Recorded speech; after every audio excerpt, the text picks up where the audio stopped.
কেমন আছো সবাই? অর্পিতা চ্যানেলে সবাইকে ওয়েলকাম জানাই। আমি কিন্তু খুব ভালো আছি। আর এখানে দেখো সকালবেলায় মাম্মামকে নিয়ে বসে পড়েছি। আর ওর পা নাচানোর কারণ কি সেটা তোমাদের সাথে এক্ষুনি আমি শেয়ার করবো। তো এখানে ওকে নিয়ে আমি একটু সকাল সকাল একটু বসে পড়েছিলাম। তো ও তো খুব আনন্দে পা লাফালাফি করছে। তো এই বাচ্চাগুলোকে দেখলে ও না খুব খুশি হয়, পাশের বাড়ির বাচ্চা ওরা।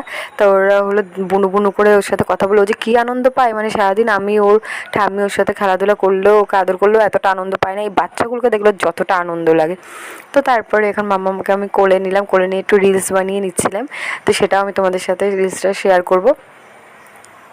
তো তোমরা সবাই আমার ইনস্টাগ্রামে দেখো। তো তারপর এখন মামুনি খাওয়ার জন্য ডাকছিলো। এখানে কিন্তু আমি খেতে চলে এসেছি। এখানে কিন্তু এটা আলু সিদ্ধ আর কাঁকরোল একসাথে সিদ্ধ দিয়ে, শুকনো লঙ্কা ছিল না যেহেতু, কাঁচা লঙ্কা দিয়ে সর্ষের তেলের মধ্যে কালি জিরা ফোড়ন দিয়ে ভেজে ওটাকে মেখেছিলাম। আর ওখানে লম্বা লম্বা করে ভেন্ডি কাটা আছে। তা আস্তে আস্তে ভেন্ডিকে ভাতের সাথে খাওয়া, আমাকে কমেন্ট করে জানি, আমার তো খেতে খুব ভালো লাগে। তো এখানে কিন্তু মাম্মাকে বসিয়ে দিয়েছিলাম আর ও দেখো মনের আনন্দে বেশ খেলা করছিলো। তারপর খাওয়া দাওয়ার পর এখানে চলে আসলাম ওষুধ খেতে, কারণ আমার না একটু ঠান্ডা ঠান্ডা লেগেছে, বোধহয় জ্বর চলে আসে, জ্বর আসতে দেওয়া যাবে না, তার আগে এই জন্য আমি ওষুধ খেয়ে নিয়েছি। তার ওষুধ খাওয়ার পর মাম্মামকে নিয়ে মামুনি একটু বেরিয়েছিল, খাওয়া দাওয়ার পর ও খুব বিরক্ত করছিল, খেতে দিচ্ছিল না বলে, এই জন্য তো মামুনি তাড়াতাড়ি করে খেয়ে ওকে নিয়ে একটু বাইরের দিকে আছে। তো কোথায় গেছে আমি একটু খুঁজছিলাম। তো সেখানে দেখো এখানে মামুনি আবার মাম্মামকে আমার কাছে দিয়ে গেছে। তো মাম্মাকে চান করাতে হবে, মামুনিই চান করাবে।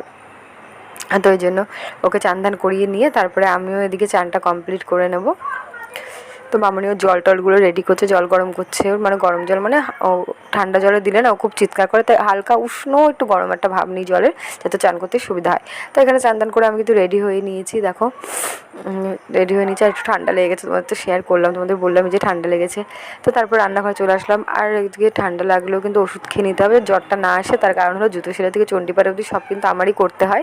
তার কারণ হলো মামুনির এখন শরীরটা খুব একটা ভালো থাকে, তো মামুনি কিছুই করতে পারে না সেরকম। তো বাড়িতে একটা বাচ্চা থাকলে তোমরা জানো কত কাজ থাকে, সারাদিন কাজকর্ম করে রাত্রেবেলা প্রায় 12টা-1টা বেজে যায় আমার ঘুমাতে, কারণ রাত্রেবেলায় ভিডিও এডিটিং করা, তাকে করে ভয়েস টয়েস দেওয়া, সব কিছু কমপ্লিট করে রাত্রেবেলা মাম্মাম আর মামুনি ঘুমিয়ে পড়ার পরে আমি কাজগুলো করে নিই, করে নেওয়ার পর তারপরে গিয়ে আমি রাত্রেবেলা ঘুমিয়ে। তারপরে তো ভগবান হলো আমার অশেষ দয়া অশেষ কৃপা করেছে যে আমার মেয়েটা কিন্তু রাত্রেবেলা আমাদের মতনই ঘুমায়, রাত্রে জাগে না, বিরক্ত করে না, দিনের বেলা জেগে থাকে।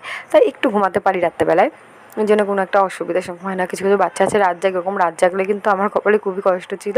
তো এখানে মামুনি মাম্মামকে আমার কাছে দিয়ে গেল, আর মাম্মাম কিন্তু লাফালাফি করছিল। আর কিছুক্ষণ আগে দেখছিলেন আমি ফোন ঘাঁটছিলাম, ওটা কিন্তু আমি ভিডিও এডিটিংয়ে কিছু কাজ কমপ্লিট করে রাখছিলাম ওখানে। তো এখানে মাম্মাম কিন্তু লাফালাফি করছে। আর এই যে ওর বাবা ভিডিও কল করেছিল বিকেলের দিকে, তো মনের আনন্দে বাবার সাথে একটু গল্প করে নিচ্ছিল, কারণ আমার বড়মশাই এখন এখানে নেই, উনি এখন কাজে ডিউটিতে আছে, ডিউটিতে থেকেই মাঝে মধ্যে ওখান থেকেই কল করে। আর তখনই মানে মাঝে মধ্যে না, বলতে রোজই করে, কারণ ওর মেয়েকে না দেখলে ওর হয় না। মেয়ে তো না আমার রত্ন, ও সবসময় ভিডিও কল করলে আমার মেয়ে কোথায়, আমার মেয়ে কোথায়, আমার মেয়ে কোথায় সারাক্ষণই একটা গান গেতেই থাকবে। তাই ও মেয়েকেই সামনে বসিয়ে দিয়েছি যে দেখো তোমার মেয়েকে তুমি দেখো। তো এখানে কিন্তু বাবার সাথে বেশ ভালো ভিডিও কলে কথা বলছিল, তো সেটা আমি একটু ফোনে ক্যাপচার করে নিই, তোমাদের সাথে একটুখানি শেয়ার করলাম। তো তারপরে বিকেল হয়ে যাওয়ার পর কিন্তু আমি বিছনা টিছনা সব যা ছিল সব গোছগাছ করে নিয়েছি, নিয়ে আমরা একটু সামনের ঘরে আমরা বসি মাম্মামকে নিয়ে। তো এখন রাত হয়ে গেলে কিন্তু সন্ধ্যার পর আমরা মাঝখানে ঘরে চলে আসি। এখানে দেখো মাম্মামে বিছনা করে ফেলেছি রাত্রেবেলা, যেহেতু খাওয়া দাওয়া করে ঘুমাবে। আর বিকেলবেলা 5টার সময় ওকে খাইয়ে দাইয়ে দিলে তারপরে 5টা থেকে ঘুমিয়ে পড়ে, তারপর সারা রাতে ঘুমায়, আবার ভোর রাত্রের দিকে উঠে পড়ে। তো তারপর ভাই এসেছিলো, ভাই আসার পর না এই চুড়িদারগুলো দিয়ে গেলো, কারণ আমার আনতে যাওয়ার কথা ছিল, যেহেতু ভালো লাগছিল না বলে ওকে আমি ফোন করেছিলাম, ও এনে দিয়ে গেছে আমাকে। আর তো এখানে দেখো ওই লাল চুড়িদারটা না, আমার একটা কুচকে আছে, দোকান চুড়িদার দেওয়া থাকে না এরকম হয়, নতুন চুড়িদার কিন্তু এগুলো ষষ্ঠীতে ওই বাড়ি থেকে আমাকে দিয়েছিল, আমি পছন্দ করেছিলাম। আর মা একটা চুড়িদারের পিস পছন্দ করেছিল, সেটা এখনও কাটানো হয়নি, কাটালে তোমাদের সাথে অবশ্যই শেয়ার করবো। তো চুড়িদারগুলো পরে কিন্তু আমি অবশ্যই রিলস বানাবো আর ছবি তুলবো, সেগুলো তোমাদের সাথে শেয়ার করবো খুব শিগগিরই। তো এখানে দেখো ঠান্ডা লেগেছিলো বলে সন্ধ্যাবেলা সন্ধ্যা টন্ধা দিয়ে তারপর আমি একটু চা বানিয়ে নিয়েছিলাম। তো চা খেতে বসে গেছি, কারণ চা খেলে ভালো লাগে। আর গরমকালে না আমি দুবার চা খাই না, কিন্তু যেহেতু ঠান্ডা লেগেছে বলে এই জন্য সন্ধ্যাবেলা আবার একটু খাচ্ছি।